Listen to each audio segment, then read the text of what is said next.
Hello, c'est HR, votre chroniqueur. Alors aujourd'hui, je vais vous parler d'une série que je viens de découvrir. La série se nomme The Cleaning Lady. Avant d'aller plus loin, n'oublie pas, si tu n'es pas abonné, pense à le faire, pense à la petite cloche. Si tu aimes ce qui suit, pense à liker, à partager. Let's go! Listen to me, you know how much money I lost on that fight?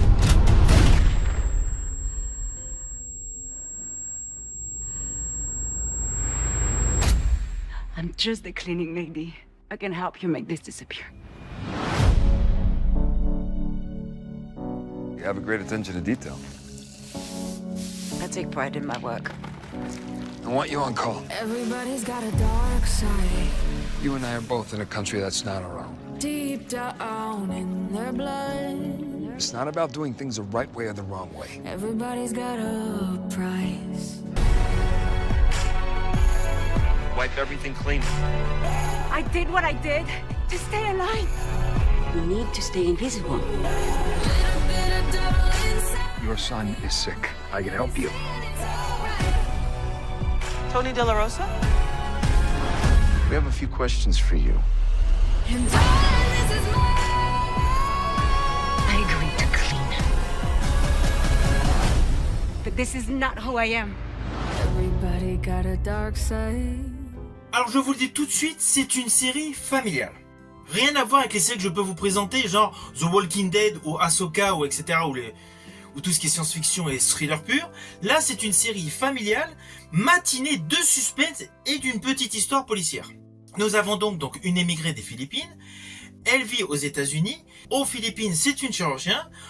Aux États-Unis, elle est femme de ménage. Son enfant a de gros soucis de santé, c'est pour ça qu'elle est venue aux États-Unis pour pouvoir le faire soigner.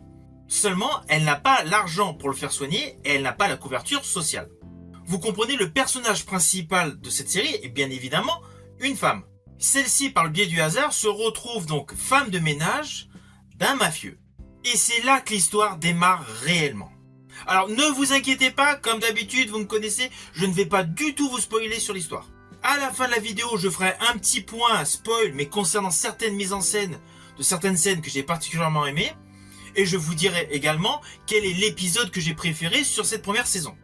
Donc ne vous inquiétez pas, no spoil. Alors cette série, sur un plan scénaristique, elle a plusieurs arcs narratifs. Il y a certes d'un côté donc le personnage de la femme de ménage qui a des difficultés financières et qui surtout donc se donne corps et âme pour pouvoir récupérer de l'argent et apporter des soins à son fils. Elle a d'ailleurs aménagé une pièce donc avec des scotch, des transparents car elle a un gros problème médical.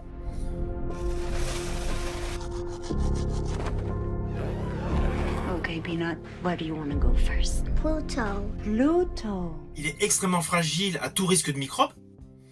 Il y a donc son intégration en tant qu'émigré donc aux États-Unis, l'intégration donc de la famille qu'il a recueillie, qui est également donc des émigrés. À cela s'ajoute le côté mafieux d'un homme de main principal, d'un grand mafieux, avec tout ce qui a trait au trafic d'armes, parce que ce mafieux est essentiellement dans le trafic d'armes. Il y a l'arc narratif concernant donc la femme de cet homme de main.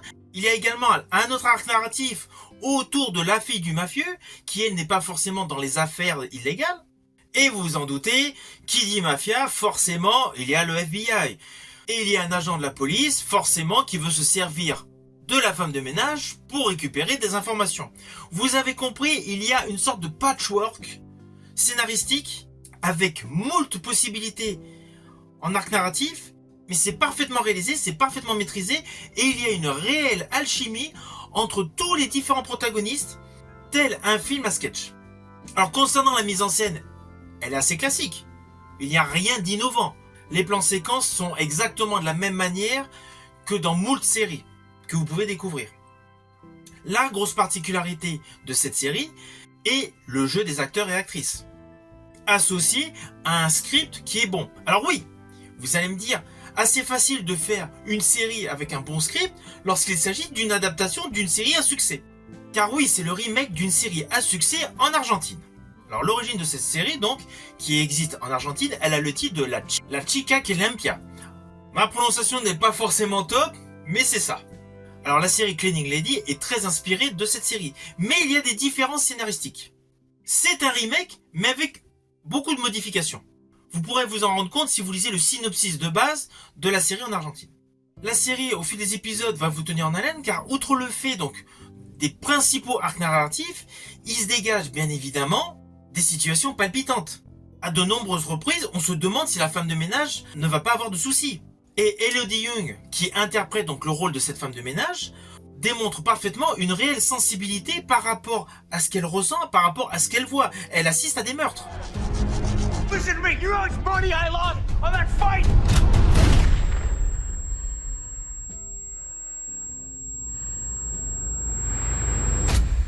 I'm just a cleaning lady.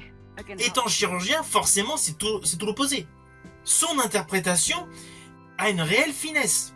Alors, Elodie Yung a déjà une très belle carrière derrière elle, tant à la télé qu'au cinéma. Alors, Elodie Yung, qui a le rôle titre de cette série, ne faut pas oublier qu'elle est française. Autre particularité, elle a une licence de droit qu'elle a obtenue à la Sorbonne, et elle a fait du karaté à partir de l'âge de 9 ans. Vous voyez, des compétences complètement différentes. Elle a débuté donc sa carrière cinématographique en France en 2004. Vous avez pu notamment la voir dans des films d'action comme Les Fils du Vent ou Banlieue 13. Mais elle s'est surtout fait remarquer à Hollywood dans G.I. Joe. Alors moi perso, j'ai aimé son personnage, sa prestation dans un film qui n'a pas eu de succès d'Alex Proyas, c'était God of Egypt. Établir la paix. Comment arrêter ce misérable? T'as qu'à faire Mais comme outre moi. le fait donc de ses apparitions dans des films américains, des blockbusters, elle a également joué pour la télé, et notamment aimée dans des séries américaines où elle interprétait le personnage d'Electra dans Daredevil et The Defender. Electra and Matt met when they were younger. They loved each other very much. When you graduate and we get married, this is how we live. Alors pour la petite histoire, sachez qu'elle avait joué dans un film américain à petit budget qui était sorti en 2015, c'était Narcopolis. C'était un film avec un style que j'affectionne particulièrement, c'est-à-dire les voyages dans le temps. Elle n'avait pas un rôle prépondérant dans ce film, mais son rôle alternait émotion et action. C'est un film que je vous conseille d'ailleurs. C'était pour la petite histoire. Alors revenons à Cleaning Lady. Le jeu d'Elodie Yung est vraiment l'atout principal de cette série. Elle passe par diverses étapes. Il y a donc la femme qui se donne corps et âme au travail pour sauver son enfant. Il y a la femme terrifiée donc qui a peur de mourir par rapport à des actes de la mafia. Et elle a aussi une crainte de retourner au pays à cause du FBI. Vous comprenez, son personnage est assez ambigu. Elle doit composer avec des mondes radicalement antagonistes. Et cela au même d'un même épisode. Vous pouvez la voir du côté de la police et du côté de la mafia. Avec toujours cette crainte de se faire capturer. Jadis, il y avait une série un peu dans le même style, mais pas avec l'ampleur médicale derrière. C'était la série Un flic dans la mafia. Si vous avez aimé la série Un flic dans la mafia, vous êtes obligé d'aimer The Cleaning Lady. À la différence que celle-ci met beaucoup plus en avant un côté mélodramatique, un côté émotionnel. Logique, l'interprète principale est une femme, Elodie Yung.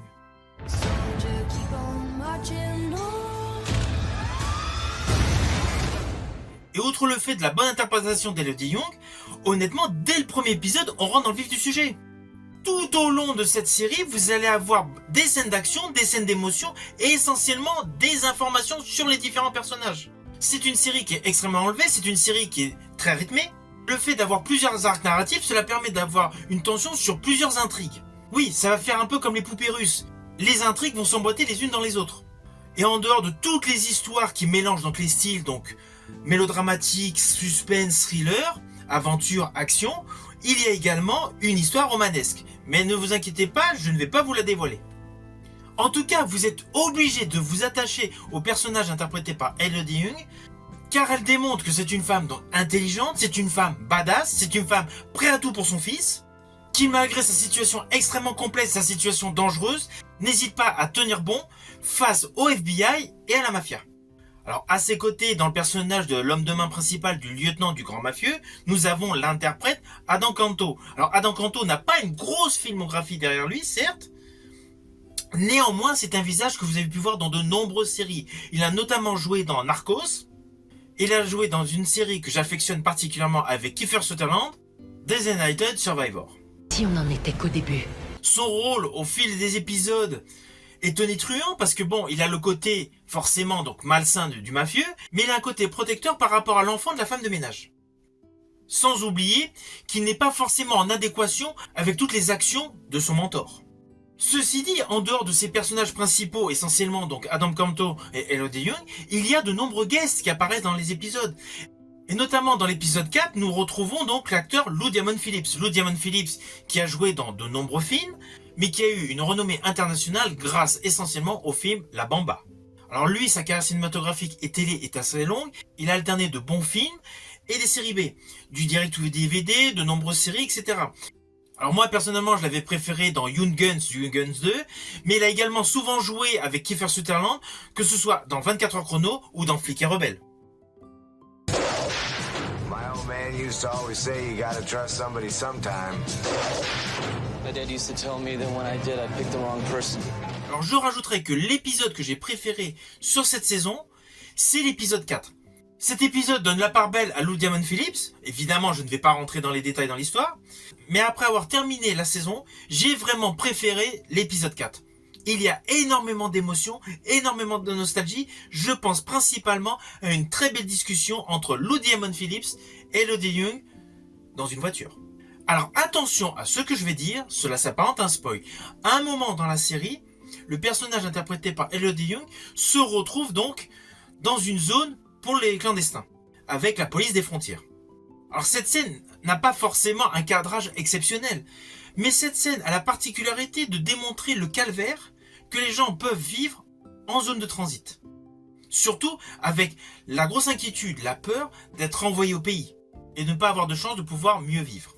C'est une scène que j'ai particulièrement aimée par rapport au fond que cela présente. Cela permet de faire prendre conscience aux gens qui n'ont aucune idée de ce type d'endroit qui existe malheureusement dans de nombreux pays.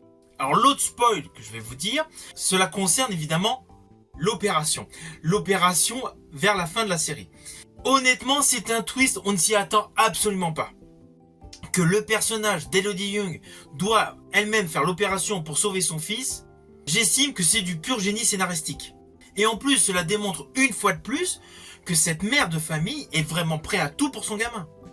Avec cette séquence que vous découvrirez dans la série, cela ajoute une plus-value au personnage, à la densité donc du personnage interprété par Elodie Yung, mais surtout ça la propulse comme la grande héroïne de cette série. C'est une femme qui passe véritablement par différentes compositions, mais qui n'ont toutes un seul but commun, sauver son fils.